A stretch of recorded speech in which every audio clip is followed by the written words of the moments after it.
ਸਤਿ ਸ਼੍ਰੀ ਅਕਾਲ ਟੀਵੀ ਨੂੰ ਦੇਖ ਰਹੇ ਸਾਰੇ ਦਰਸ਼ਕਾਂ ਦਾ ਸਵਾਗਤ ਹੈ। ਮੈਂ ਹਰਪ੍ਰੀਤ ਕੌਰ ਤੇ ਬੁਲੇਟਿਨ ਦੀ ਸ਼ੁਰੂਆਤ ਕਰਦੇ ਹਾਂ ਹੈਡਲਾਈਨਸ ਦੇ ਨਾਲ।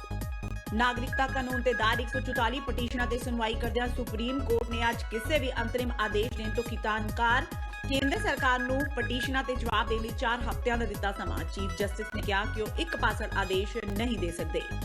ਸਰਗਰਮ ਰਾਜਨੀਤੀ ਤੋਂ ਦੂਰ ਰਹੇ ਨਵਜੋਤ ਸਿੱਧੂ ਦੀ ਹੋਈ ਵਾਪਸੀ। ਦਿੱਲੀ ਚੋਣਾਂ ਲਈ ਸੋਨੀਆ ਗਾਂਧੀ ਨੇ ਸਿੱਧੂ ਨੂੰ ਬਣਾਇਆ ਸਟਾਰ ਪ੍ਰਚਾਰਕ। ਉਧਰ ਭਾਜਪਾ ਨੇ ਵੀ ਆਪਣੇ ਪ੍ਰਚਾਰਕਾਂ ਦੀ ਲਿਸਟ ਕੀਤੀ ਜਾਰੀ। ਪੀਐਮ ਨਰਿੰਦਰ ਮੋਦੀ, ਅਮਿਤ ਸ਼ਾਹ ਤੋਂ ਇਲਾਵਾ ਹੇਮਾ ਮਾਲਿਨੀ ਤੇ ਸਨੀ ਦਿਓਲ ਵੀ ਕਰਨਗੇ ਭਾਜਪਾ ਉਮੀਦਵਾਰਾਂ ਦਾ ਪ੍ਰਚਾਰ। ਰਾਮੂ ਵਾਲੀਆ ਨੇ ਵੱਡੀਆਂ ਬਾਦਲਾਂ ਦੀਆਂ ਜੜ੍ਹਾਂ। ਦਿੱਲੀ ਵਿੱਚ ਗੱਠਜੋੜ ਤੋੜਵਾਉਣ ਵਿੱਚ ਅਹਿਮ ਭੂਮਿਕਾ ਨਿਭਾਈ ਰਾਮੂ ਵਾਲੀਆ ਨੇ। 2013 ਦੀਆਂ ਸ਼੍ਰੋਮਣੀ ਕਮੇਟੀ ਦੀਆਂ ਚੋਣਾਂ ਵਿੱਚ ਹੋਈ ਬੇਇੱਜ਼ਤੀ ਤੋਂ ਨਾਰਾਜ਼ ਸਨ ਰਾਮੂ ਵਾਲੀਆ। ਅਕਾਲੀਆਂ ਨੂੰ ਨਰਿੰਦਰ ਮੋਦੀ ਨੇ ਫੜਾਇਆ ਛੁੰਛੁਣਾ। ਸਾਬਕਾ ਮੁੱਖ ਮੰਤਰੀ ਬੀਬੀ ਰਾਜਿੰਦਰ ਕੌਰ ਭੱਠਲ ਦਾ ਅਕਾਲੀਆਂ ਤੇ ਆਰੋਪ। ਕਿਹਾ ਸਾਨੂੰ ਛੁੰਛੁਣਾ ਦਿਖਾਉਣ ਵਾਲਾ ਅਕਾਲੀ ਦਲ ਬਰਬਾਦ ਹੋਣ ਦੀ ਕਗਾਰ ਤੇ ਰਣਜੀਤ ਸਿੰਘ ਢੱਡਰਿਆਂ ਵਾਲਿਆਂ ਦੀ ਦਮਦਮੀ ਟਕਸਾਲ ਦੇ ਮੁਖੀ ਨੂੰ ਵੰਗਾਰ। ਕਿਹਾ ਡੇਰੇ ਦੀ ਜ਼ਮੀਨ ਸ਼੍ਰੀ ਗੁਰੂ ਗ੍ਰੰਥ ਸਾਹਿਬ ਜੀ ਦੇ ਨਾਮ ਤੇ ਕਰਵਾਏ ਟਕਸਾਲ। ਕੀਤਾ ਦਾਵਾ। ਕਿਹਾ ਉਹਨਾਂ ਨੇ 200 ਵਿਗੇ ਜ਼ਮੀਨ ਨੂੰ ਸ਼੍ਰੀ ਗੁਰੂ ਗ੍ਰੰਥ ਸਾਹਿਬ ਜੀ ਦੇ ਨਾਮ ਕਰਵਾਇਆ ਦਰਜ। ਸਿਰਫ 2 ਕਿੱਲੇ ਹੀ ਉਹਨਾਂ ਦੇ ਨਾਂ ਤੇ ਉਹ ਵੀ ਜਲਦੀ ਹੀ ਸ਼੍ਰੀ ਗੁਰੂ ਗ੍ਰੰਥ ਸਾਹਿਬ ਜੀ ਦੇ ਨਾਮ ਤੇ ਕਰਵਾ ਦੇਣਗੇ। ਤੇ ਹੁਣ ਇਹਨਾਂ ਖਬਰਾਂ ਦਾ ਵਿਸਥਾਰ। ਨਾਗਰਿਕਤਾ ਕਾਨੂੰਨ ਤੇ ਦਾਇਰ 144 ਪਟੀਸ਼ਨਾਂ ਤੇ ਸੁਣਵਾਈ ਕਰਦਿਆਂ ਸੁਪਰੀਮ ਕੋਰਟ ਨੇ ਅੱਜ ਕਿਸੇ ਵੀ ਅੰਤਰਿਮ ਆਦੇਸ਼ ਦੇਣ ਤੋਂ ਇਨਕਾਰ ਕਰ ਦਿੱਤਾ। ਇਸ ਦੇ ਨਾਲ ਹੀ ਕੇਂਦਰ ਸਰਕਾਰ ਨੇ ਸਾਰੀਆਂ ਪਟੀਸ਼ਨਾਂ ਤੇ ਜਵਾਬ ਦੇਣ ਲਈ 4 ਹਫ਼ਤਿਆਂ ਦਾ ਸਮਾਂ ਦਿੱਤਾ ਹੈ। Chief justice S A Bobde, justice S Abdul Nazeer ਤੇ ਜਸਟਿਸ ਸੰਜੀਵ ਖੰਨਾ ਦੇ ਬੈਂਚ ਨੇ ਅੱਜ 144 ਪਟੀਸ਼ਨਾਂ ਤੇ ਸੁਣਵਾਈ ਕੀਤੀ। ਚੀਫ ਜਸਟਿਸ ਨੇ ਕਿਹਾ ਕਿ ਉਹ ਇੱਕ ਪਾਸੜ ਆਦੇਸ਼ ਨਹੀਂ ਦੇਣਗੇ और वो हो सकता है उसके ऊपर भी वो ऑर्डर पास करें जो 5 जजेस बेंच को मैटर रेफर कर दें। और 4 हफ्ते का टाइम दिया है यूनियन ऑफ इंडिया को रिप्लाई करने के लिए। सारी एप्लीकेशंस के सारी पिटिशंस के ऊपर उन्होंने नोटिस जारी किया। उधर सीनियर कांग्रेसी आगू कपिल सिब्बल ने गृह मंत्री अमित शाह ते निशाना साधिया है। कपिल सिब्बल ने गृह मंत्री अमित शाह के बयान ते पलटवार करदियां कहा कि ਉਹ ਪ੍ਰਧਾਨ ਮੰਤਰੀ ਨਰਿੰਦਰ ਮੋਦੀ ਅਤੇ ਅਮਿਤ ਸ਼ਾਹ ਨੂੰ ਨਾਗਰਿਕਤਾ ਸੋਧ ਕਾਨੂੰਨ ਬਾਰੇ ਬਹਿਸ ਦੀ ਚੁਣੌਤੀ ਦਿੰਦੇ ਨੇ। ਸਿੱਬਲ ਨੇ ਕਿਹਾ ਕਿ ਉਹ ਪ੍ਰਧਾਨ ਮੰਤਰੀ ਨਰਿੰਦਰ ਮੋਦੀ ਤੇ ਗ੍ਰਹਿ ਮੰਤਰੀ ਅਮਿਤ ਸ਼ਾਹ ਨਾਲ ਸੀਏਏ ਉੱਤੇ ਬਹਿਸ ਕਰਨ ਲਈ ਤਿਆਰ ਨੇ। ਕਪਿਲ ਸਿੱਬਲ ਨੇ ਸਰਕਾਰ ਤੇ ਸੀਏਏ ਐਨਆਰਸੀ ਨੂੰ ਗਲਤ ਤਰੀਕੇ ਨਾਲ ਪੇਸ਼ ਕਰਨ ਦਾ ਦੋਸ਼ ਲਗਾਉਂਦਿਆਂ 9 ਦਾਅਵੇ ਕੀਤੇ ਨੇ। ਇਸ ਤੋਂ ਪਹਿਲਾਂ ਗ੍ਰਹਿ ਮੰਤਰੀ ਨੇ ਸਾਬਕਾ ਕਾਂਗਰਸ ਪ੍ਰਧਾਨ ਰਾਹੁਲ ਗਾਂਧੀ, ਸਪਾ ਦੇ ਪ੍ਰਧਾਨ ਅਖਿਲੇਸ਼ ਯਾਦਵ ਤੇ ਪੱਛਮੀ ਬੰਗਾਲ ਦੀ ਮੁੱਖ ਮੰਤਰੀ ਮਮਤਾ ਬੈਨਰਜੀ ਨੂੰ ਚੁਣੌਤੀ ਦਿੱਤੀ ਸੀ। गृह मंत्री जी ने कहा है कि आइए राहुल जी मेरे से डिबेट कीजिए, अखिलेश जी मेरे से डिबेट कीजिए, ममता जी मेरे से डिबेट कीजिए। मैं प्रधानमंत्री जी को और गृह मंत्री जी को चुनौती देता हूं कि आइए आप मेरे साथ डिबेट कीजिए, किसी वक्त भी कहीं भी आप तय कीजिए और मैं तैयार हूं। डिबेट के रूल्स एंड प्रोसीजर्स क्या होंगे हम एक दूसरे में बहस करके बातचीत करके तय कर लेंगे और उसके बाद खुलेआम डिबेट हो जाए और आपके जो असत्य भाषण हैं, वाक हैं, वो सबके सामने आने चाहिए। ਸਰਗਰਮ ਰਾਜਨੀਤੀ ਤੋਂ ਦੂਰ ਰਹੇ ਨਵਜੋਤ ਸਿੱਧੂ ਦੀ ਵਾਪਸੀ ਹੋਈ ਹੈ। ਕਾਂਗਰਸ ਪ੍ਰਧਾਨ ਸੋਨੀਆ ਗਾਂਧੀ ਨੇ ਸਿੱਧੂ ਨੂੰ ਵੱਡੀ ਜ਼ਿੰਮੇਵਾਰੀ ਦਿੰਦਿਆਂ ਦਿੱਲੀ ਚੋਣਾਂ ਵਿੱਚ ਸਟਾਰ ਪ੍ਰਚਾਰਕ ਦੀ ਜ਼ਿੰਮੇਵਾਰੀ ਦਿੱਤੀ ਹੈ। ਦਰਅਸਲ ਦਿੱਲੀ ਦੀਆਂ ਵਿਧਾਨ ਸਭਾ ਚੋਣਾਂ ਵਿੱਚ ਕੁਝ ਹੀ ਦਿਨ ਬਾਕੀ ਰਹਿ ਗਏ ਨੇ ਤੇ ਇਸ ਦੇ ਨਾਲ ਹੀ ਕਾਂਗਰਸ ਨੇ ਪੂਰੀ ਤਿਆਰੀ ਕਰ ਲਈ ਹੈ। ਕਾਂਗਰਸ ਪਾਰਟੀ ਨੇ ਦਿੱਲੀ ਚੋਣਾਂ ਵਿੱਚ ਜਿੱਤ ਹਾਸਲ ਕਰਨ ਲਈ ਆਪਣੇ ਸਟਾਰ ਪ੍ਰਚਾਰਕਾਂ ਦੀ ਲਿਸਟ ਜਾਰੀ ਕਰ ਦਿੱਤੀ ਹੈ। ਇਸ ਲਿਸਟ ਵਿੱਚ ਪੰਜਾਬ ਦੇ ਮੁੱਖ ਮੰਤਰੀ ਕੈਪਟਨ ਅਮਰਿੰਦਰ ਸਿੰਘ ਦੇ ਨਾਲ-ਨਾਲ ਚੌਕੇ ਛੱਕੇ ਲਾਉਣ ਵਾਲੇ ਨਵਜੋਤ ਸਿੰਘ ਸਿੱਧੂ ਦਾ ਨਾਮ ਵੀ ਸ਼ਾਮਿਲ ਹੈ। ਲੱਗਦਾ ਹੈ ਕਿ ਬੀਤੇ ਕੁਝ ਮਹੀਨਿਆਂ ਤੋਂ ਬਾਅਦ ਕਾਂਗਰਸ ਨੂੰ ਨਵਜੋਤ ਸਿੱਧੂ ਦੀ ਕੁਝ ਅਹਿਮੀਅਤ ਜ਼ਰੂਰ ਸਮਝ ਲੱਗ ਗਈ ਹੈ। ਨਵਜੋਤ ਸਿੱਧੂ ਕਾਫੀ ਸਮੇਂ ਤੋਂ ਸਿਆਸੀ ਮੰਚ ਤੋਂ ਗਾਇਬ ਸਨ। ਲੰਬੇ ਸਮੇਂ ਬਾਅਦ ਉਹਨਾਂ ਦੀ ਇਹ ਵਾਪਸੀ ਹੋਵੇਗੀ। ਦਿੱਲੀ ਵਿਧਾਨ ਸਭਾ ਚੋਣਾਂ ਲਈ ਕਾਂਗਰਸ ਤੋਂ ਬਾਅਦ ਹੁਣ ਭਾਜਪਾ ਨੇ ਵੀ ਆਪਣੇ 40 ਸਟਾਰ ਪ੍ਰਚਾਰਕਾਂ ਦੀ ਸੂਚੀ ਜਾਰੀ ਕਰ ਦਿੱਤੀ ਹੈ। ਇਸ ਸੂਚੀ ਵਿੱਚ ਦਿੱਲੀ ਦੇ ਨਵੇਂ ਸੰਸਦ ਮੈਂਬਰਾਂ ਦੇ ਨਾਮ ਸ਼ਾਮਿਲ ਨੇ। ਇਸ ਤੋਂ ਇਲਾਵਾ ਸਨੀ ਦਿਓਲ ਤੇ ਹੇਮਾ ਮਾਲਿਨੀ ਦੇ ਨਾਮ ਵੀ ਸੂਚੀ ਵਿੱਚ ਸ਼ਾਮਿਲ ਨੇ। ਸਟਾਰ ਪ੍ਰਚਾਰਕਾਂ ਦੀ ਸੂਚੀ ਵਿੱਚ ਪ੍ਰਧਾਨ ਮੰਤਰੀ ਨਰਿੰਦਰ ਮੋਦੀ, ਗ੍ਰਹਿ ਮੰਤਰੀ ਅਮਿਤ ਸ਼ਾਹ, ਪਾਰਟੀ ਪ੍ਰਧਾਨ ਜੇਪੀ ਨੱਡਾ, ਰਾਜਨਾਥ ਸਿੰਘ, ਨਿਤਨ ਗਡਕਰੀ ਪਹਿਲੇ ਸਥਾਨ ਤੇ ਨੇ। ਇਸ ਤੋਂ ਇਲਾਵਾ ਦਿੱਲੀ ਤੋਂ ਸਾਂਸਦ ਹੰਸ ਰਾਜ ਹੰਸ, ਗੌਤਮ ਗੰਭੀਰ, ਰਵੀ ਕਿਸ਼ਨ, ਭੋਜਪੁਰੀ ਫਿਲਮ ਸਟਾਰ ਦਿਨੇਸ਼ ਲਾਲ ਯਾਦਵ ਨਿਰੂਹਾ ਇਸ ਸੂਚੀ ਵਿੱਚ ਸ਼ਾਮਿਲ ਨੇ। ਦਿੱਲੀ ਵਿਧਾਨ ਸਭਾ ਚੋਣਾਂ ਵਿੱਚ ਬੀਜੇਪੀ ਨੇ ਸ਼੍ਰੋਮਣੀ ਅਕਾਲੀ ਦਲ ਨੂੰ ਕਰਾਰਾ ਝਟਕਾ ਦਿੱਤਾ ਹੈ। ਅਕਾਲੀ ਲੀਡਰ ਚਾਹੇ ਦਾਅਵਾ ਕਰ ਰਹੇ ਨੇ ਕਿ ਨਾਗਰਿਕਤਾ ਸੋਧ ਕਾਨੂੰਨ ਕਰਕੇ ਉਹਨਾਂ ਬੀਜੇਪੀ ਨਾਲ ਰਲ ਕੇ ਚੋਣ ਨਹੀਂ ਲੜੀ, ਪਰ ਅਸਲੀਅਤ ਤਾਂ ਕੁਝ ਹੋਰ ਹੀ ਸਾਹਮਣੇ ਆ ਰਹੀ ਹੈ। ਚਰਚਾ ਹੈ ਕਿ ਇਸ ਵਾਰ ਸ਼੍ਰੋਮਣੀ ਅਕਾਲੀ ਦਲ ਦੇ ਪ੍ਰਧਾਨ ਸੁਖਬੀਰ ਬਾਦਲ ਦਾ ਪੱਤਾ ਕਟਵਾਉਣ ਵਿੱਚ ਸਾਬਕਾ ਅਕਾਲੀ ਲੀਡਰ ਬਲਵੰਤ ਸਿੰਘ ਰਾਮੂਵਾਲੀਆ ਨੇ ਖੇਡ ਖੇਡੀ ਹੈ। ਰਾਮੂਵਾਲੀਆ ਨੇ ਖੁਦ ਦਾਅਵਾ ਕੀਤਾ ਹੈ ਕਿ ਦਿੱਲੀ ਚੋਣਾਂ ਵਿੱਚ ਸ਼੍ਰੋਮਣੀ ਅਕਾਲੀ ਦਲ ਦੀ ਹਾਲਤ ਬਹੁਤ ਪਤਲੀ ਹੋਣੀ ਸੀ। ਇਹ ਸੱਚਾਈ ਉਹ ਬੀਜੇਪੀ ਲੀਡਰਸ਼ਿਪ ਨੂੰ ਤੱਥਾਂ ਸਹਿਤ ਸਮਝਾਉਣ ਲਈ ਤਤਪਰ ਰਹੇ।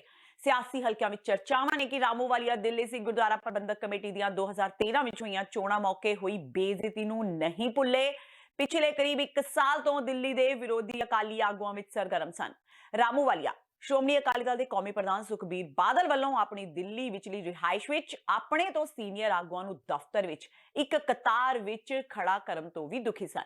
ਮੰਨਿਆ ਜਾ ਰਿਹਾ ਹੈ ਕਿ ਰਾਮੂਵਾਲੀਆ ਨੇ ਆਰਐਸਐਸ ਦੇ ਆਗੂਆਂ ਕੋਲ ਇਹ ਗੱਲ ਵੀ ਪੁੱਜਦੀ ਕੀਤੀ ਸੀ ਕਿ ਜੇਕਰ ਅਕਾਲੀਆਂ ਨੂੰ ਦਿੱਤੀਆਂ ਗਈਆਂ 4 ਸੀਟਾਂ ਤੇ ਅਕਾਲੀ ਕਮਜ਼ੋਰ ਰਹਿੰਦੇ ਨੇ ਤਾਂ ਇਸ ਦਾ ਅਸਰ ਹੋਰਨਾਂ 10 ਤੋਂ 12 ਹਲਕਿਆਂ ਉੱਪਰ ਵੀ ਪਵੇਗਾ।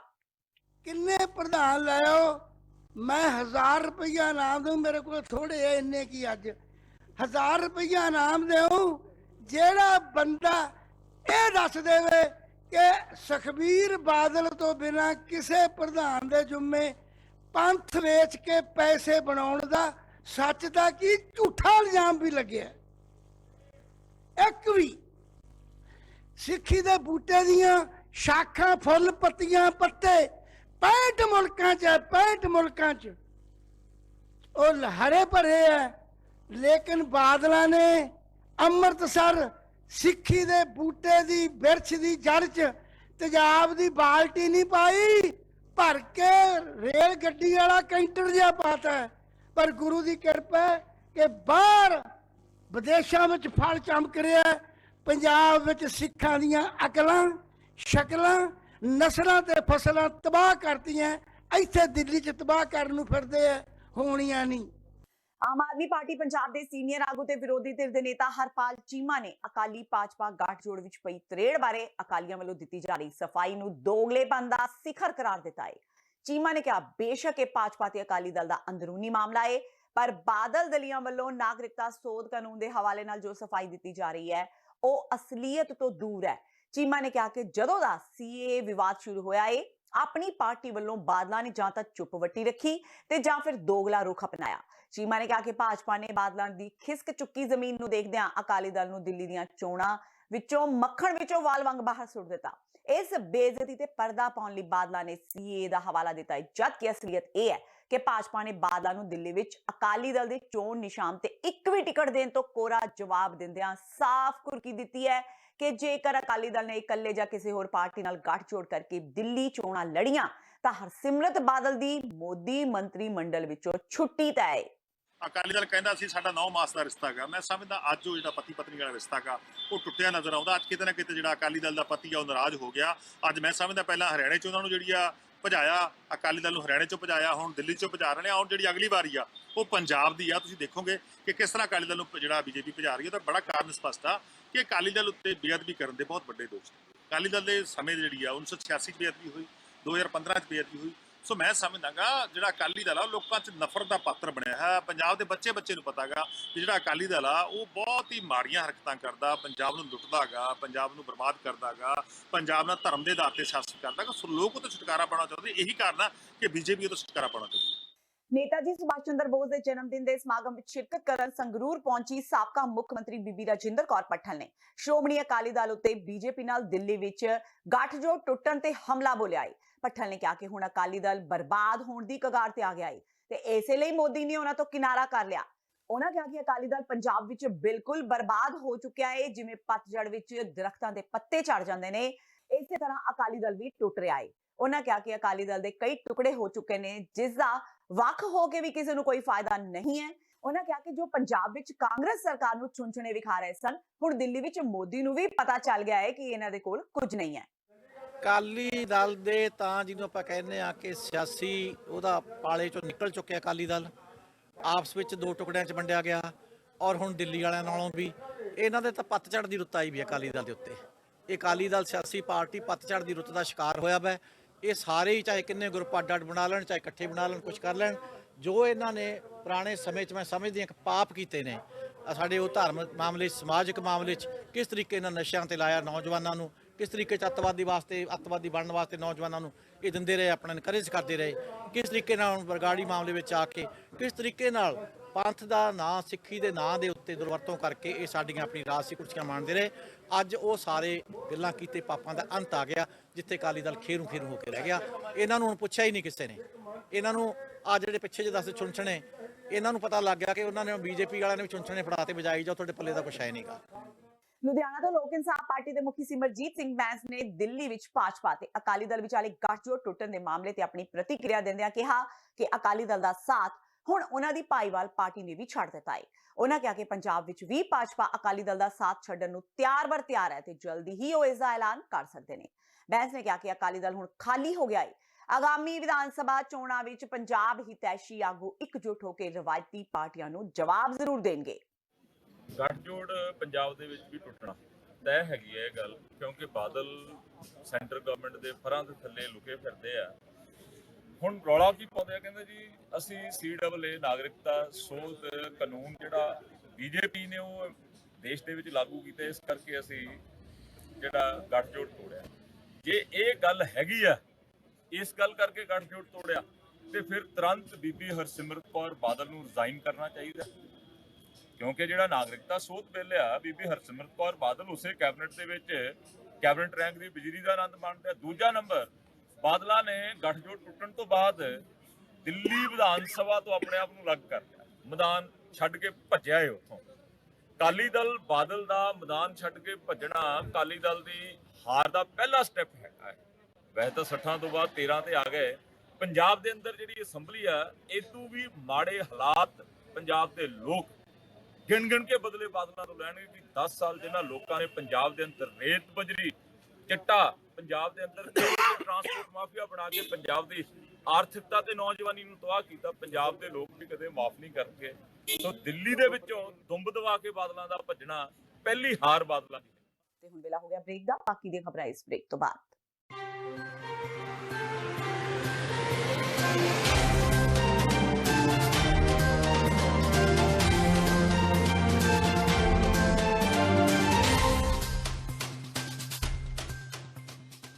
ਕਸ਼ਮੀਰੀਆਂ ਤੇ ਹੋ ਰਹੇ ਤਸ਼ੱਦਦ ਖਿਲਾਫ ਅਤੇ ਕਸ਼ਮੀਰ ਸੋਲੀਡੈਰਿਟੀ ਡੇ ਨੂੰ ਮੁੱਖ ਰੱਖਦਿਆਂ ਪਾਕਿਸਤਾਨੀ ਅਮਰੀਕਨ ਥਿੰਕ ਟੈਂਕ ਵੱਲੋਂ 5 ਫਰਵਰੀ 2020 ਨੂੰ ਸ਼ਾਮ 6 ਵਜੇ ਟੇਸਟ ਆਫ ਲਾਹੌਰ ਰੈਸਟੋਰੈਂਟ ਵਿਖੇ ਇੱਕ ਵਿਸ਼ੇਸ਼ ਸਮਾਗਮ ਕਰਾਇਆ ਜਾ ਰਿਹਾ ਹੈ। ਇਸ ਮੌਕੇ ਨਿਊਯਾਰਕ ਵਿੱਚ ਸਿੱਖ ਮੁਸਲਮਾਨ ਸਾਂਝ ਨੂੰ ਮਜ਼ਬੂਤ ਕਰਨ ਵਾਲੇ ਸਲੀਮ ਅਹਿਮਦ ਮਲਿਕ ਸਾਹਿਬ ਦੀ ਯਾਦ ਵਿੱਚ ਉਹਨਾਂ ਦੇ ਪਰਿਵਾਰ ਦਾ ਸਨਮਾਨ ਵੀ ਕੀਤਾ ਜਾਵੇਗਾ। ਡਾਕਟਰ ਅਮਰਜੀਤ ਸਿੰਘ, ਮੁਹੰਮਦ ਸ਼ਫੀਕ, ਰਮਜ਼ਾਨ ਰਾਣਾ ਅਤੇ ਮਕਬੂਲ ਮਲਿਕ ਸਮੇਤ ਹੋਰ ਬੁਲਾਰਿਆਂ ਵੱਲੋਂ ਵਿਚਾਰਾਂ ਦੀ ਸਾਂਝ ਪਾਈ ਜਾਵੇਗੀ। ਕਸ਼ਮੀਰੀਆਂ ਨਾਲ ਇਕਮੁੱਠਤਾ ਦਾ ਇਜ਼ਹਾਰ ਕਰਦਿਆਂ ਇਸ ਸਮਾਗਮ ਵਿੱਚ ਸ਼ਾਮਲ ਹੋਣ ਲਈ ਆਪ ਜੀ ਸਭ ਨੂੰ ਬੇਨਤੀ ਕੀਤੀ ਜਾਂਦੀ ਹੈ। ਵਧੇਰੀ ਜਾਣਕਾਰੀ ਲਈ ਆਪ ਹੇਠ ਦਿੱਤੇ ਨੰਬਰ ਤੇ ਸੰਪਰਕ ਕਰ ਸਕਦੇ ਹੋ।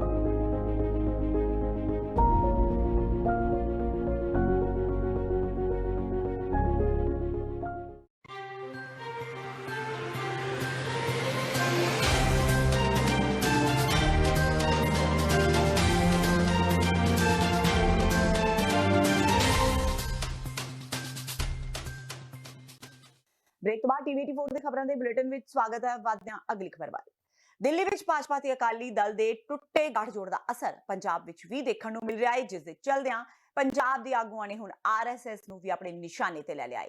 RSS ਦੀਆਂ ਗਤੀਵਿਧੀਆਂ ਤੇ ਵੀ ਸਵਾਲ ਚੁੱਕਦਿਆਂ SGPC ਮੈਂਬਰ ਕਰਨੈਲ ਸਿੰਘ ਪੰਜੌਲੀ ਨੇ ਪ੍ਰੈਸ ਕਾਨਫਰੰਸ ਕਰਕੇ ਕੁਝ ਤਸਵੀਰਾਂ ਮੀਡੀਆ ਨਾਲ ਸਾਂਝੀਆਂ ਕੀਤੀਆਂ, ਜਿਨ੍ਹਾਂ ਵਿੱਚ RSS ਵੱਲੋਂ ਛੋਟੇ ਬੱਚਿਆਂ ਨੂੰ ਹਥਿਆਰਾਂ ਦੀ ਟ੍ਰੇਨਿੰਗ ਦਿੱਤੀ ਜਾ ਰਹੀ ਹੈ ਤੇ ਭਾਰਤ ਦੇ ਪ੍ਰਧਾਨ ਮੰਤਰੀ ਮੋਦੀ ਹਥਿਆਰਾਂ ਦੀ ਪੂਜਾ ਕਰ ਰਹੇ ਨੇ। ਇਹਨਾਂ ਤਸਵੀਰਾਂ ਤੇ ਸਵਾਲ ਖੜੇ ਕਰਦਿਆਂ ਪੰਜੋਲੀ ਨੇ ਕਿਹਾ ਕਿ ਇਸ ਤਰ੍ਹਾਂ RSS ਦੀਆਂ ਇਹਨਾਂ ਗਤੀਵਿਧੀਆਂ ਨਾਲ ਘੱਟ ਗਿਣਤੀ ਲੋਕਾਂ ਵਿੱਚ ਡਰ ਪੈਦਾ ਹੋ ਰਿਹਾ ਹੈ। ਪੰਜੋਲੀ ਨੇ RSS ਤੇ ਫੌਰੀ ਤੌਰ ਤੇ ਪਾਬੰਦੀ ਲਗਾਉਣ ਦੀ ਮੰਗ ਕੀਤੀ ਹੈ।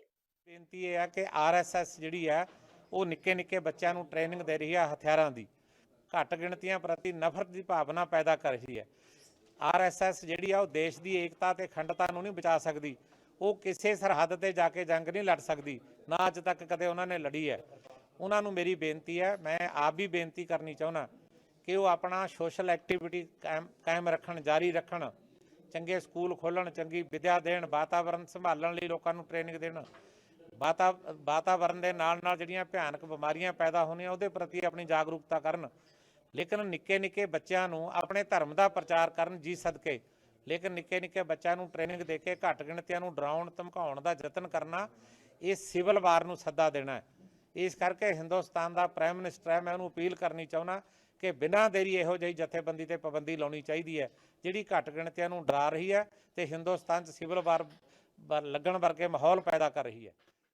ਸਿੱਖ ਪ੍ਰਚਾਰਕ ਭਾਈ ਰਣਜੀਤ ਸਿੰਘ ਢੱਡਰੀਆਂ ਵਾਲਿਆਂ ਨੇ ਵਿਰੋਧੀਆਂ ਨੂੰ ਠੋਕਵਾਂ ਜਵਾਬ ਦਿੱਤਾ ਹੈ। ਉਹਨਾਂ ਕਿਹਾ ਕਿ ਜੇ ਹਿੰਮਤ ਹੈ ਤਾਂ ਵਿਰੋਧੀ ਤੇ ਉਹਨਾਂ ਨਾਲ ਸੰਬੰਧਿਤ ਬਾਬੇ ਆਪਣੀਆਂ ਜਾਇਦਾਦਾਂ ਸ਼੍ਰੀ ਗੁਰੂ ਗ੍ਰੰਥ ਸਾਹਿਬ ਜੀ ਦੇ ਨਾਮ ਕਰਵਾ ਦੇਣ ਤੇ ਚਾਹੇ ਵਰਤੋਂ ਆਪ ਕਰਦੇ ਰਹਿਣ। ਗੁਰਦੁਆਰਾ ਪਰਮੇਸ਼ਵਰ ਦੁਆਰ ਦੇ ਮੁੱਖ ਸੇਵਾਦਾਰ ਰਣਜੀਤ ਸਿੰਘ ਢੱਡਰੀਆਂ ਵਾਲੇ ਨੇ ਇਹ ਚੁਣੌਤੀ ਦਮਦਮੀ ਟਕਸਾਲ ਵੱਲੋਂ ਲਾਏ ਗਏ ਦੋਸ਼ਾਂ ਦੇ ਜਵਾਬ ਵਿੱਚ ਦਿੱਤੀ। ਢੱਡਰੀਆਂ ਵਾਲੇ ਨੇ ਵੀਡੀਓ ਜਾਰੀ ਕਰਕੇ ਵਿਰੋਧੀਆਂ ਨੂੰ ਖਰੀਆਂ ਸੁਣਾਈਆਂ ਤੇ ਕਿਹਾ ਕਿ ਜੇ 200 ਵਿੱਗੇ ਵਿੱਚੋਂ ਸਿਰਫ 2 ਏਕੜ ਜ਼ਮੀਨ ਕਰਜ਼ੇ ਕਾਰਨ ਸ਼੍ਰੀ ਗੁਰੂ ਗ੍ਰੰਥ ਸਾਹਿਬ ਜੀ ਦੇ ਨਾਮ ਤਬਦੀਲ ਹੋਣ ਦੀ ਥਾਂ ਉਹਨਾਂ ਦੇ ਨਾਮ ਤੇ ਰਹਿ ਗਈ ਤਾਂ ਵਿਰੋਧੀ ਪਰਦਾਫਾਸ਼ ਕਰਨ ਦੇ ਦਮਗਜ਼ੇ ਮਾਰਨ ਲੱਗੇ। ਉਹਨਾਂ ਕਿਹਾ ਕਿ ਜੇ ਉਹਨਾਂ ਨੇ ਵਿਰੋਧੀ ਤੇ ਨਾਲ ਸੰਬੰਧਿਤ ਕੁਝ ਵਿਅਕਤੀਆਂ ਵੱਲੋਂ ਬਣਾਈਆਂ ਜਾਇਦਾਦਾਂ ਦੀ ਪੋਲ ਖੋਲ ਦਿੱਤੀ ਤਾਂ ਉਹਨਾਂ ਕੋਲੋਂ ਬਰਦਾਸ਼ਤ ਨਹੀਂ ਹੋਵੇਗਾ। ਉਹਨਾਂ ਕਿਹਾ ਕਿ ਗੁਰਦੁਆਰਾ ਪਰਮੇਸ਼ਵਰ ਦੁਆਰ ਵਿਖੇ ਉਹਨਾਂ ਨੇ 200 ਵਿੱਗੇ ਤੋਂ ਵੱਧ ਜ਼ਮੀਨ ਗੁਰੂ ਗ੍ਰੰਥ ਸਾਹਿਬ ਜੀ ਦੇ ਨਾਮ ਰਜਿਸਟਰੀ ਕਰਵਾ ਦਿੱਤੀ ਸੀ ਤੇ ਉਸ ਸਮੇਂ ਸਿਰਫ 2 ਏਕੜ ਜ਼ਮੀਨ ਕਰਜ਼ੇ ਕਾਰਨ ਰਜਿਸਟਰੀ ਨਹੀਂ ਸੀ ਕਰਵਾ ਸਕੇ। 2016 ਵਿੱਚ ਸ਼ੇਖੂਪੁਰਾ ਦੇ ਵਿਅਕਤੀ ਨੇ ਇਸ ਜ਼ਮੀਨ ਤੋਂ ਕਰਜ਼ਾ ਉਤਾਰ ਕੇ ਰਜਿਸਟਰੀ ਉਹਨਾਂ ਦੇ ਨਾਮ ਕਰਵਾ ਦਿੱਤੀ ਸੀ ਜੋ ਜਲਦੀ ਸ਼੍ਰੀ ਗੁਰੂ ਗ੍ਰੰਥ ਸਾਹਿਬ ਜੀ ਦੇ ਨਾਮ ਕਰਵਾ ਦਿੱਤੀ ਜਾਵੇਗੀ।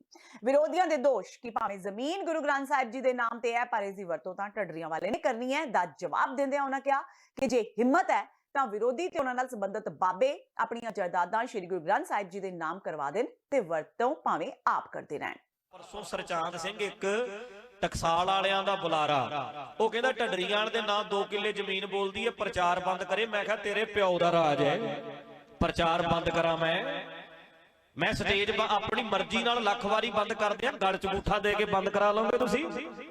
ਕਹਿੰਦਾ ਜੀ 2 ਕਿੱਲੇ ਨਾ ਬੋਲਦੀ। ਉਹ 2 ਕਿੱਲਿਆਂ ਤੇ ਸੀ ਲੋਨ, ਬਾਕੀ ਦੀ ਜ਼ਮੀਨ ਤੇ ਗੁਰੂ ਗ੍ਰੰਥ ਸਾਹਿਬ ਦੇ ਨਾਂ ਕਰਾਤੀ, 30 ਕਿੱਲੇ ਕਰਾਤੀ, 2 ਰਹਿ ਗਈ, 2 ਤੇ ਲੋਨ ਸੀ।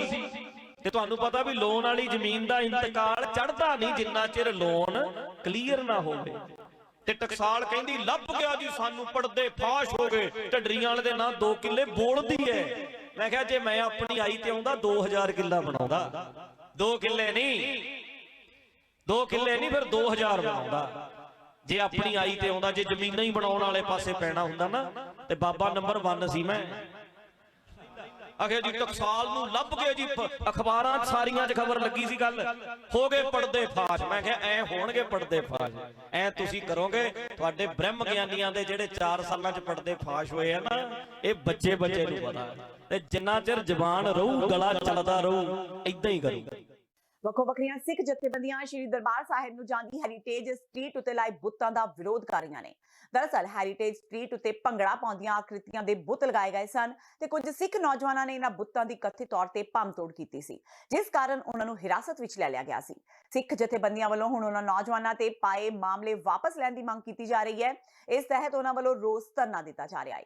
ਸਿੱਖ ਆਗੂਆਂ ਨੇ ਕਿਹਾ ਕਿ ਬੁੱਤਾਂ ਨੂੰ ਹਟਾਉਣ ਲਈ ਅੰਮ੍ਰਿਤਸਰ ਦੇ ਡੀਸੀ ਨੂੰ ਇੱਕ ਮੰਗ ਪੱਤਰ ਦੇ ਦਿੱਤਾ ਗਿਆ ਸੀ, ਪਰ ਇਸ ਦੇ ਬਾਵਜੂਦ ਵੀ ਬੁੱਤ ਹਟਾਏ ਨਹੀਂ ਗਏ। ਉਹਨਾਂ ਕਿਹਾ ਕਿ ਉਹ ਚਾਹੁੰਦੇ ਨੇ ਕਿ ਇਸ ਨੂੰ ਹਟਾ ਕੇ ਇਸ ਜਗ੍ਹਾ ਤੇ ਪਾਣੀ ਦੀ ਛਬੀਲ ਲਗਾ ਦਿੱਤੀ ਜਾਵੇ ਤਾਂ ਕਿ ਆਉਣ ਜਾਣ ਵਾਲੇ ਸ਼ਰਧਾਲੂਆਂ ਤੇ ਰਾਹਗੀਰਾਂ ਦੀ ਪਿਆਸ ਬੁਝਾਈ ਜਾ ਸਕੇ। ਬੇਨਤੀ ਇਸ ਤਰ੍ਹਾਂ ਜੀ, ਇਹ ਆਪਣਾ ਪ੍ਰਸ਼ਾਸਨ ਨੂੰ 5 ਮੋਨਟ ਦੇ ਚੁੱਕੇ ਸੀ ਵੀ ਇਸ ਸਬੰਧ ਦੇ ਵਿੱਚ, ਤੇ ਸ਼ਾਂਤਮਈ ਢੰਗ ਨਾਲ ਜਿਹਨੂੰ ਇੱਕ ਵੇਖੋ ਬੇਨਤੀ ਆ ਵੀ ਜੇ ਡੀਸੀ ਸਾਹਿਬ ਨੂੰ ਮੰਗ ਪੱਤਰ ਦਿੱਤੇ ਇਸ ਸਬੰਧ ਦੇ ਵਿੱਚ ਤੇ ਕਾਰਵਾਈ ਡੀਸੀ ਸਾਹਿਬ ਨੇ ਨਹੀਂ ਕੀਤੀ ਇਹਦੇ ਉੱਤੇ, ਤੇ ਉਲਟਾ ਜਿਹੜੇ ਬੱਚੇ ਹੈਗੇ ਜਿਨ੍ਹਾਂ ਨੇ ਬੁੱਤ ਤੋੜੇ ਆ ਉਹਨਾਂ ਦੇ 307 ਲਾ ਦਿੱਤੀ ਗਈ ਆ। ਕੋਈ ਇਨਸਾਫ ਤੇ ਨਾ ਹੈਗਾ। ਜੇ ਬੱਚਿਆਂ ਨੇ ਇਹਨੇ ਪੱਤਰ ਦੇਣ ਦੇ ਬਾਵਜੂਦ ਵੀ ਇਹ ਕੰਮ ਕੀਤਾ ਤੇ ਮੈਂ ਉਹ ਕੰਮ ਸ਼ਲਾਘਾਯੋਗ ਗਿਣਦਾ ਹੈਗਾ। ਦੂਜੀ ਗੱਲ ਆ ਵੇਖੋ ਇਹਨਾਂ ਨੇ ਆਪਣਾ ਜਲਿਆਂਵਾਲੇ ਬਾਗ ਦੇ ਟਿਕਟ ਲਾਤੀ ਆ। ਪਹਿਲਾਂ ਮੈਨੂੰ ਇੱਕ ਗੱਲ ਦਾ ਜਵਾਬ ਦਿਓ, ਸ਼ਹੀਦੀਆਂ ਜਿਹੜੇ ਸ਼ਹੀਦ ਹੋਏ ਆ, ਦੇਸ਼ ਦੇ ਜਿਹੜੇ ਲੋਕ ਸ਼ਹੀਦ ਹੋਏ ਆ ਉਹਦੇ ਵਿੱਚ ਹਿੰਦੂ ਵੀ ਆ, ਮੁਸਲਮਾਨ ਵੀਰ ਆ, ਸਾਰੇ ਮੁਸਾ ਹੈਗੇ ਆ। ਵੇਖੋ ਇਹਨਾਂ ਸ਼ਹੀਦੀਆਂ ਦੀਆਂ ਰੋਟੀਆਂ ਸੇਕ ਕੇ ਆਪਣੀ ਰੋਟੀ ਖਾਣ ਰਹੇ ਆ। ਐਡੀ ਸਰਕਾਰ ਭੁੱਖੀ ਨੰਗੀ ਹੋ ਗਈ ਆ। ਦੱਸੋ ਵੀ ਉਹ ਸ਼ਹੀਦ ਜਿਹੜੇ ਬੱਚੇ ਜਿਹੜੇ ਸ਼ਹੀਦ ਹੋਏ ਆ ਜਲਿਆਂਵਾਲੇ ਬਾਗ ਦੇ ਵਿੱਚ, ਉਹਦੇ ਉੱਤੇ ਰੋਟੀਆਂ ਸੇਕ ਕੇ ਆਪਣਾ ਕੰਮ ਚਲਾ ਰਹੇ ਹੈਗੇ ਆ। ਸਰਕਾਰ ਦੇ ਹੋਗਣ ਨੰਗੀ ਭੁੱਖੀ ਨੰਗੀ ਹੋ ਗਈ ਆ। ਤੇ ਅਮਰਿੰਦਰ ਸਿੰਘ ਜਿਹੜਾ ਹੈਗਾ ਉਹਨੂੰ ਥੋੜੀ ਕੋਈ ਸ਼ਰਮ ਆਉਣੀ ਚਾਹੀਦੀ ਆ।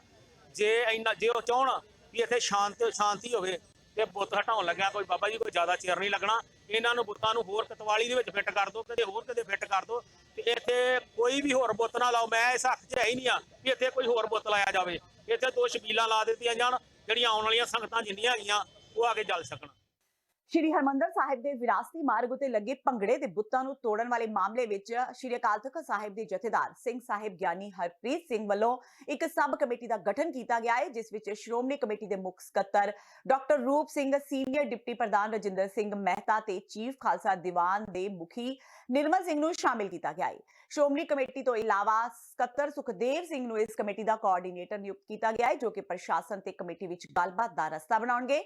ਜਥੇਦਾਰ ਗਿਆਨੀ ਹਰਪ੍ਰੀਤ ਸਿੰਘ ਦੇ ਨਿੱਜੀ ਸਹਾਇਕ ਜਸਪਾਲ ਸਿੰਘ ਨੇ ਦੱਸਿਆ ਕਿ ਵਿਰਾਸਤੀ ਮਾਰਗ ਉਤੇ ਲੱਗੇ ਭੰਗੜੇ ਦੇ ਬੁੱਤ ਸਿੱਖ ਵਿਰਾਸਤ ਨਾਲ ਮੇਲ ਨਹੀਂ ਖਾਂਦੇ ਤੇ ਉਹਨਾਂ ਨੂੰ ਉੱਥੋਂ ਉਤਾਰਨ ਲਈ ਪ੍ਰਸ਼ਾਸਨ ਨਾਲ ਗੱਲਬਾਤ ਕੀਤੀ ਜਾਵੇਗੀ। ਅੱਜ ਜਿਹੜੀ ਕਮੇਟੀ ਮਾਨਜੋਤ ਸਿੰਘ ਸਾਹਿਬ ਜੀ ਨੇ ਬਣਾਈ, ਅੱਜ ਸੱਚਖੰਡ ਸ੍ਰੀ ਹਰਿਮੰਦਰ ਸਾਹਿਬ ਸ੍ਰੀ ਦਰਬਾਰ ਸਾਹਿਬ ਦੇ ਰਸਤੇ ਵਿੱਚ ਜੋ ਬੁੱਤ ਲੱਗੇ ਹੋਏ ਹਨ ਉਹ ਸਿੱਖ ਵਿਰਾਸਤ ਨਾਲ ਮੇਲ ਨਹੀਂ ਖਾਂਦੇ, ਜਿਸ ਲਈ ਸੰਗਤਾਂ ਵੀ ਇਤਰਾਜ਼ ਉਠਾ ਰਹੀਆਂ ਹਨ। ਤੇ ਸਿੰਘ ਸਾਹਿਬ ਜੀ ਨੇ ਇਸ ਮਾਮਲੇ ਨੂੰ ਨਜਿੱਠਣ ਵਾਸਤੇ, ਇਹਨਾਂ ਨੂੰ ਹਟਾਉਣ ਵਾਸਤੇ, ਸਰਕਾਰ ਨਾਲ ਗੱਲਬਾਤ ਕਰਨ ਵਾਸਤੇ ਮਾਨਯੋਗ ਸੀਨੀਅਰ ਮੀਤ ਪ੍ਰਧਾਨ ਸਰਦਾਰ ਰਜਿੰਦਰ ਸਿੰਘ ਜੀ ਮਹਿਤਾ, ਸ਼੍ਰੋਮਣੀ ਗੁਰਦੁਆਰਾ ਪ੍ਰਬੰਧਕ ਕਮੇਟੀ ਦੇ ਮੁੱਖ ਸਕੱਤਰ ਡਾਕਟਰ ਰੂਪ ਸਿੰਘ ਜੀ ਅਤੇ ਚੀਫ ਖਾਲਸਾ ਦੀਵਾਨ ਦੇ ਪ੍ਰਧਾਨ ਸਰਦਾਰ ਨਿਰਮਲ ਸਿੰਘ ਜੀ, 3 ਮੈਂਬਰਾਂ ਦੀ ਸਬ ਕਮੇਟੀ ਅੱਜ ਪ੍ਰਧਾਨ ਸਾਹਿਬ ਜੀ ਲੌਂਗੋਵਾਲ ਜੀ ਦੇ ਧਿਆਨ 'ਚ ਲਿਆ ਕੇ ਨਿਯੁਕਤ ਕੀਤੀ ਹੈ, ਜੋ 5 ਦਿਨ ਦੇ ਅੰਦਰ ਅੰਦਰ ਆਪਣੀ ਰਿਪੋਰਟ ਸ਼੍ਰੀ ਅਕਾਲ ਤਖ਼ਤ ਸਾਹਿਬ ਸੌਂਪੂਗੀ। ਇਸ ਦੇ ਕੋਆਰਡੀਨੇਟਰ ਸਰਦਾਰ ਸੁਖਦੇਵ ਸਿੰਘ ਜੀ ਪੂਰਾ ਕੋਨਾ, ਐਡੀਸ਼ਨਲ ਸਕੱਤਰ ਸ਼੍ਰੋਮਣੀ ਗੁਰਦੁਆਰਾ ਪ੍ਰਬੰਧਕ ਕਮੇਟੀ ਨੂੰ ਲਗਾਇਆ ਗਿਆ ਹੈ। ਇਹ ਵਾਈ ਦੀ ਕਮੇਟੀ। ਕਿਸਾਨ ਮਜ਼ਦੂਰ ਸੰਘਰਸ਼ ਕਮੇਟੀ ਵੱਲੋਂ ਲਗਾਤਾਰ ਕਿਸਾਨਾਂ ਦੀਆਂ ਮੰਗਾਂ ਨੂੰ ਲੈ ਕੇ ਫਿਰੋਜ਼ਪੁਰ ਦੀ ਐਸਐਸਪੀ ਦਫ਼ਤਰ ਦੇ ਬਾਹਰ ਅੱਜ 6ਵੇਂ ਦਿਨ ਵੀ ਧਰਨਾ ਲਗਾਇਆ ਗਿਆ ਤੇ ਆਪਣੀਆਂ ਮੰਗਾਂ ਨੂੰ ਲੈ ਕੇ ਪੰਜਾਬ ਸਰਕਾਰ ਤੇ ਕੇਂਦਰ ਸਰਕਾਰ ਖਿਲਾਫ ਜੰਮ ਕੇ ਨਾਅਰੇਬਾਜ਼ੀ ਕੀਤੀ ਗਈ। ਇਸ ਮੌਕੇ ਬੋਲਦਿਆਂ ਸਤਨਾਮ ਸਿੰਘ ਪੰਨੂ ਨੇ ਕਿਹਾ ਕਿ ਜੋ ਰਾਸ਼ਟਰੀ ਮਸਲੇ ਸਨ ਉਹ ਮਸਲੇ ਮੰਨ ਲਏ ਗਏ। ਉਹਨਾਂ ਕਿਹਾ ਕਿ ਜੇਕਰ ਪੰਜਾਬ ਸਰਕਾਰ ਤੇ ਕੇਂਦਰ ਸਰਕਾਰ ਨੇ ਕਿਸਾਨਾਂ ਦੀਆਂ ਮੰਗਾਂ ਅਨੁਸਾਰ ਸਵਾਮੀਨਾਥਨ ਰਿਪੋਰਟ, ਕਰਜ਼ਾ ਮਾਫੀ, ਹੜ੍ਹ ਪ੍ਰਭਾਵਿਤ ਕਿਸਾਨਾਂ ਨੂੰ ਮੁਆਵਜ਼ਾ, ਬਿਜਲੀ ਦੇ ਰੇਟਾਂ ਵਿੱਚ ਕਟੌਤੀ ਤੇ ਕਈ ਹੋਰ ਮੰਗਾਂ ਜੇਕਰ ਸਰਕਾਰ ਨਹੀਂ ਮੰਨਦੀ ਤੇ ਪੰਜਾਬ ਦੇ ਮੁੱਖ ਮੰਤਰੀ ਵੱਲੋਂ ਕੋਈ ਮੀਟਿੰਗ ਫਿਕਸ ਨਹੀਂ ਕੀਤੀ ਜਾਂਦੀ ਤਾਂ ਉਹ ਰੇਲਵੇ ਟਰੈਕ ਜਾਮ ਕਰ ਦੇਣਗੇ। ਅੱਜ ਹਜ਼ਾਰਾਂ ਕਿਸਾਨ ਮਜ਼ਦੂਰ ਬੀਬੀਆਂ ਪੂਰੇ ਫਿਰੋਜ਼ਪੁਰ ਜ਼ਿਲ੍ਹੇ ਚੋਂ ਨਾਲ ਤਰਨਤਾਰਨ, ਜਲੰਧਰ ਤੇ ਆਪਣੇ ਕਪੂਰਥਲੇ ਚੋਂ ਆ ਰਹੇ, ਇੱਥੇ ਇਕੱਠੇ ਹੋ ਰਹੇ ਆ। ਅੱਜ ਅਸੀਂ ਰੇਲਾਂ ਰੋਕਣ ਦਾ 22 ਤਰੀਕ ਨੂੰ ਜਿਹੜਾ ਐਲਾਨ ਕੀਤਾ ਸੀ, ਉਹ ਐਲਾਨ ਸਾਡਾ ਅੱਜ ਵੀ ਅਜੇ ਕਾਇਮ ਆ, ਪੂਰੀ ਤਰ੍ਹਾਂ ਕਾਇਮ ਆ। ਉਹਦੇ ਤਹਿਤ ਇਹਨਾਂ ਨੇ ਜਿਹੜਾ ਪਰਚਾ 306 ਦਾ ਸੀਗਾ, ਝੂਠਾ ਪਰਚਾ ਜਿਹੜਾ ਕੁਲਦੀਪ ਸਿੰਘ ਜੀਰਾ ਵੱਲੋਂ ਕੱਚਰ ਭੰਨ ਦੇ ਕਿਸਾਨਾਂ ਦੇ ਕਰਵਾਇਆ ਗਿਆ ਸੀਗਾ, ਉਹ ਰੱਦ ਕਰਤਾ ਗਿਆ ਵਾ। ਇਸ ਤੋਂ ਇਲਾਵਾ ਜਿਹੜਾ ਸਟੇ ਸੀਗਾ 77 ਕਨਾਲ ਜ਼ਮੀਨ ਦਾ ਸਟੇ ਨਹੀਂ ਸੀ ਡਿਪਟੀ ਕਮਿਸ਼ਨਰ ਸਾਹਿਬ ਜਾਰੀ ਕਰ ਰਹੇ, ਜਦੋਂ ਕਿ ਐਸਡੀਐਮ ਜਿਹੜਾ ਸੀ ਗੈਰ ਕਾਨੂੰਨੀ ਕਾਰਵਾਈ ਕਰ ਰਿਹਾ ਸੀ, ਉਹਨਾਂ ਨੇ ਸਟੇ ਵੀ ਜਾਰੀ ਕਰਤਾ, ਉਹਦੀ ਵੀ ਸਾਨੂੰ ਕਾਪੀ ਮਿਲ ਗਈ ਆ। ਤੇ ਜਿਹੜਾ ਪਰਚਾ ਰੱਦ ਕੀਤਾ ਉਹਦੀ ਵੀ ਸਾਨੂੰ ਕਾਪੀ ਮਿਲ ਗਈ ਆ। ਬਾਕੀ ਜਿਹੜੇ ਪੁਲਿਸ ਨਾਲ ਸੰਬੰਧਿਤ ਮਸਲੇ ਉਹਨਾਂ ਨੇ ਆਖਿਆ ਅਸੀਂ ਹੱਲ ਕਰਾਂਗੇ, ਜਿਹੜੇ ਕੋਈ ਸਿਵਲ ਪ੍ਰਸ਼ਾਸਨ ਨਾਲ ਮਸਲੇ ਉਹ ਵੀ ਉਹਨਾਂ ਕਿਹਾ ਅਸੀਂ ਹੱਲ ਕਰਾਂਗੇ। ਬਾਕੀ ਸਾਡੇ ਮਸਲੇ ਹੁਣ ਪੰਜਾਬ ਸਰਕਾਰ ਨਾਲ ਆ। ਜਿਹੜਾ ਸਮੁੱਚਾ ਕਰਜ਼ਾ ਕਿਸਾਨਾਂ ਦਾ ਮਾਫ ਕਰਨ ਦੀ ਗੱਲ ਆ, ਜਿਹੜਾ ਆਖਿਆ ਸੀਗਾ, ਵਾਅਦਾ ਕੀਤਾ ਸੀਗਾ ਕੈਪਟਨ ਸਾਹਿਬ ਨੇ ਵੀ ਸਾਰਾ ਕਰਜ਼ਾ ਖਤਮ ਕਰਾਂਗੇ। ਆੜ੍ਹਤੀਆਂ ਦਾ ਰਹਿਨਾਮੇ, ਬੈਨਾਮੇ, ਜਿਹੜੀਆਂ ਡਿਗਰੀਆਂ ਰਜਿਸਟਰੀਆਂ ਆੜ੍ਹਤੀਆਂ ਵੱਲੋਂ ਕਰਾਈਆਂ ਗਈਆਂ, ਕਿਸਾਨਾਂ ਦੀਆਂ ਜ਼ਮੀਨਾਂ ਤੇ ਜਿਹੜੀਆਂ ਵਾ ਕੁਰ ਕੀਤੀਆਂ ਜਾ ਰਹੀਆਂ ਵਾ, ਉਹ ਸਾਡਾ ਵੱਡੀ ਮੰਗ ਹੈ ਕਿ ਉਹ ਸਾਰੇ ਰੱਦ ਕੀਤੇ ਜਾਣ ਤੇ ਕਰਜ਼ਾ ਸਾਰਾ ਖਤਮ ਕੀਤਾ ਜਾਵੇ। ਡਾਕਟਰ ਸਵਾਮੀਨਾਥਨ ਲਾਗੂ ਕੀਤਾ ਜਾਵੇ। ਬਾਦਕਰਾਂ ਨੂੰ ਪੱਕੇ ਮਾਲਕੀ ਹੱਕ ਦਿੱਤੇ ਜਾਣ। ਬਿਜਲੀ ਕੰਪਨੀਆਂ ਨੇ ਜਿਹੜੇ ਸਮਝੌਤੇ ਕੀਤੇ ਆ ਪੰਜਾਬ ਮਾਰੂ, ਜਿਹੜੀ ਪਿਛਲੀ ਸਰਕਾਰ ਕਾਲੀ ਭਾਜਪਾ ਨੇ ਕੀਤੇ ਸੀ, ਜਿਹਦੇ ਸਾਡਾ ਸਾਰਾ ਇਕੱਠ ਆ ਰਿਹਾ ਵਾ। 11 ਕਿਸਾਨ ਮਜ਼ਦੂਰ ਬੀਬੀਆਂ ਆ ਰਹੀਆਂ ਤੇ ਅਸੀਂ ਹਰ ਹਾਲਤ ਦੇ ਵਿੱਚ ਇੱਥੋਂ ਜਿਹੜਾ ਵਾ ਆਪਣਾ ਐਲਾਨ ਕਰਕੇ ਰੇਲਾਂ ਰੋਕਣ ਦਾ ਜਿਹੜਾ ਵਾ ਪ੍ਰੋਗਰਾਮ ਉਹ ਸ਼ੁਰੂ ਕਰਾਂਗੇ। ਜਲੰਧਰ ਫਗਵਾੜਾ ਨੈਸ਼ਨਲ ਹਾਈਵੇ ਤੇ ਪਰਾਗਪੁਰ ਵਿੱਚ ਦੇਰ ਰਾਤ 1:30 ਵਜੇ ਇੱਕ ਸੜਕ ਹਾਦਸੇ ਵਿੱਚ MBBS ਦੇ 3 ਵਿਦਿਆਰਥੀਆਂ ਦੀ ਮੌਤ ਹੋ ਗਈ। ਇਹ ਹਾਦਸਾ GT ਰੋਡ ਤੇ ਪੈਟਰੋਲ ਪੰਪ ਦੇ ਸਾਹਮਣੇ ਵਾਪਰਿਆ। ਹਾਦਸੇ ਵਿੱਚ ਜਾਨ ਗਵਾਉਣ ਵਾਲੇ ਤਿੰਨੋਂ ਨੌਜਵਾਨਾਂ ਵਿੱਚ ਪਟਿਆਲਾ ਦਾ ਵਿਨੀਤ ਕੁਮਾਰ, ਬਠਿੰਡਾ ਦਾ ਤੇਜਪਾਲ ਸਿੰਘ ਤੇ ਬਟਾਲਾ ਦਾ ਹਰਕੁਲਦੀਪ ਸਿੰਘ ਸ਼ਾਮਿਲ ਨੇ। ਜਲੰਧਰ ਦੇ ਪਿਮਸ ਹਸਪਤਾਲ ਵਿੱਚ MBBS ਕਰ ਰਹੇ ਸਨ ਇਹ ਤਿੰਨੋਂ। ਪੁਲਿਸ ਨੇ ਤਿੰਨੇ ਨੌਜਵਾਨਾਂ ਦੀਆਂ ਲਾਸ਼ਾਂ ਪੋਸਟਮਾਰਟਮ ਲਈ ਭੇਜ ਦਿੱਤੀਆਂ ਨੇ। ਤੇ ਇਹ ਸਨ ਤੱਕ ਦੀਆਂ ਖਬਰਾਂ। ਜਾਂਦੇ ਇੱਕ ਵਾਰ ਫੇਰ ਨਜ਼ਰ ਮਾਰਦੇ ਹਾਂ ਮੁੱਖ ਖਬਰਾਂ ਤੇ।